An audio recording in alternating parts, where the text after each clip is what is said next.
สวัสดีพี่น้องป้องปายทุกคนมาเมื่อนี้สิพาพี่น้องพาพี่น้องมากินตำหมักทั่วเด้อพี่น้องใส่กระเทียมใส่พริกพี่น้อง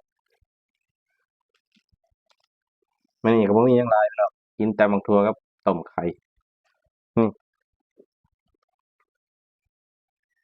6ลูกอ่ะกินแบบแซ่บๆกันเลย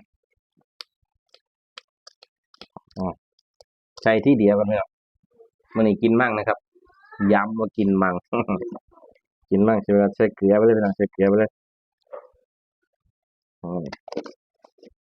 กินลวกผักกะหล่ำครับผมลวกต้มลวกไว้อยู่ครับอ๋อใส่น้ำตาลตำใส่ที่เดียวเลยพี่น้องจังสิเฮ็ดให้เครื่องมันเข้ากันนี่อืมแล้วไอ้มะนาวจังหาใส่อีกทีหนึ่งสิตำให้ก่อนครับเดี๋ยวลวกผักสุกจังตำใหม่อีกทีหนึ่งตำเครื่องมันก่อนเลิกงานมาไปครับน้องช่วยกลับมาหาลูกกลับมาไปหอไปหาน้องช่วยมาอีกนั่นแหละชีวิตคนใช้แรงงานอยู่ประเทศไทยพี่น้องผู้ใดเป็นคนลาวเนี่ยใช้แรงงานอยู่ประเทศไทยฝากคอมเมนต์หน่อยนะครับเด้อแต่ชีวิตคือกันบ่ตรงเนี้ยทำมาหากินค่ำจึงได้เห็นหอมพี่น้องเอ้ยยามเช้าครับไปส่งน้องช่วยแต่เช้า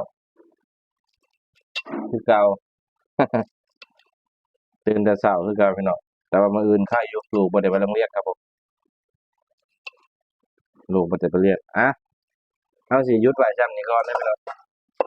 หยุดไว้ส่ำนี้ก่อนจังสิมาตำใหม่พี่น้องถ้าให้พักสุกก่อนปิดไว้ก่อนไปเดี๋ยวจะมาเบิ่งตำอีกทีหนึ่งมาพี่น้อง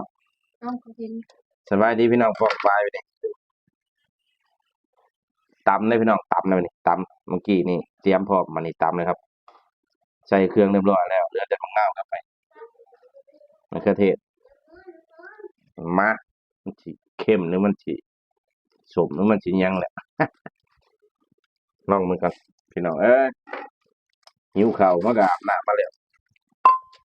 ใช่เลย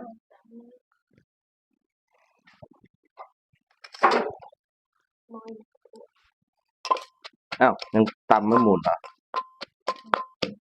ตำพี่น้องตำกินแต่แนวตำนะมันกับไข่ต้ม